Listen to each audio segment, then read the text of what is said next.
Doctor பி.எஸ். Rao அவர்களின் நினைவு நாளை முன்னிட்டு 1,00,000க்கும் மேற்பட்டோருக்கு அன்னதானம் வழங்கும் நிகழ்ச்சி நடைபெற இருக்கிறது.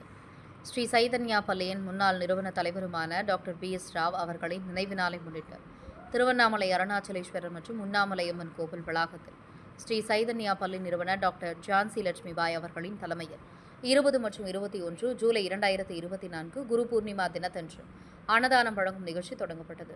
இதில் ஏழை எளிய மாணவர்களுக்கு தரமான சிறந்த கல்வி வழங்கும் பொருட்டு 1986ஆம் ஆண்டு ஆந்திரா மாநிலம் விஜயவாடாவில் டாக்டர் பி.எஸ். ராவ் மற்றும் அவரது மனைவி டாக்டர் ஜான்சி லட்சுமிபாய் ஆகியோரால் ஸ்ரீ சைதன்யா கல்வி நிறுவனமானது தொடங்கப்பட்டது. தொடர்ந்து 40 ஆண்டுகால கல்வியில் ஆற்றி வரும் மிக சிறப்பான சேவையை பயணமாக தற்போது இந்தியாவில் 18 மாநிலங்களில் 900க்கும் மேற்பட்ட பள்ளிகள் சிறப்புடன் செயல்பட்டு வருகிறது.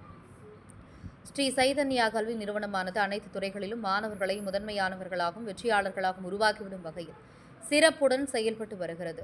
இதுவே டாக்டர் பி.எஸ். ராவ் அவர்களின் லட்சியமாகும் என்பது குறிப்பிடத்தக்கது.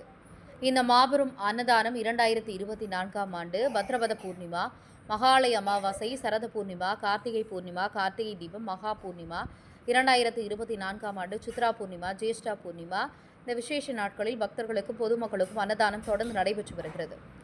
அந்த வகையில் இன்று முதல் குரு பூர்ணிமா தினத்தையொட்டி ஏராளமான பக்தர்களுக்கும் பொதுமக்களுக்கும் டாக்டர் பி.எஸ். ராவ் அவர்களின் நினைவாக 1,00,000க்கும் மேற்பட்டவருக்கு அன்னதானம் வழங்கப்பட்டு வருகிறது. தாம்பரம் செய்திகளுக்காக எஸ். பிரபு.